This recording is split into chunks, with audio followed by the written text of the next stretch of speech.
ಮುದ್ದು ಮಕ್ಕಳೇ, ಇವತ್ತು ನಾವು 13ರ ಮಗ್ಗಿಯನ್ನ ಬರೆಯುವ ಒಂದು ಸರಳ ಮಾರ್ಗವನ್ನು ತಿಳ್ಕೊಂಡು ಒಂದು ಮೋಜಿನ ವಿಧಾನವನ್ನು ತಿಳ್ಕೊಂಡು ನೋಡ್ರಿ, ಈ ತರ ಬಾಕ್ಸ್ ಹಾಕೋಬೇಕು. ಮೊದಲೇಕೆ ಏನ್ ಮಾಡ್ಬೇಕು, ಕೆಳಗಿಂದ 1ರಿಂದ ನಮ್ಮ ಅಂಕಿಗಳನ್ನು ಬರೀದು. ಒಂದು ಎರಡು ಬರ್ತಾವಲ್ಲ, ಹೇಳ್ರಿ ನೋಡೋಣ.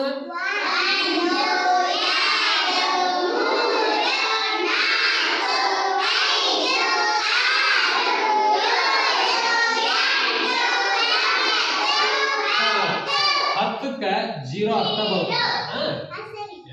ನೆಕ್ಸ್ಟ್ ನೋಡ್ರಿ, ಈಗ ಇಲ್ಲಿಂದ 1 2 ಬರ್ದಿರಲ್ಲ, ಈಗ ಏನ್ ಮಾಡ್ಬೇಕು ಅಂತಾನೆ,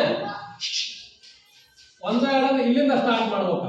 1 2 3 4 ಅಂತ ಹೊರಗೆ ಬರೀರಿ.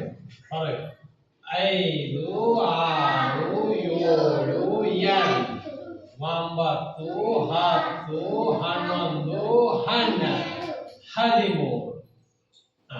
ನೋಡ್ರಿ, ಈ ಹೊರಗೆ ಇದ್ದದ್ದು ಬ್ಯಾಡ ನಮ್ಗೆ. ಅವನ್ ಬಿಟ್ರೆ ಅಂದ್ರೆ 13 ನಾಲ್ಕು ರೆಡಿ ಆಗುತ್ತೆ. ನೋಡ್ರಿ ಇಲ್ಲೇ 13 1 13 13 2 26 13 3 39 13 4 57 13 5 65 13 6 78 ಅಲ್ರಿ, 13 91 13 ಹೌದಲ್ಲ? Very good. ಓಕೆ.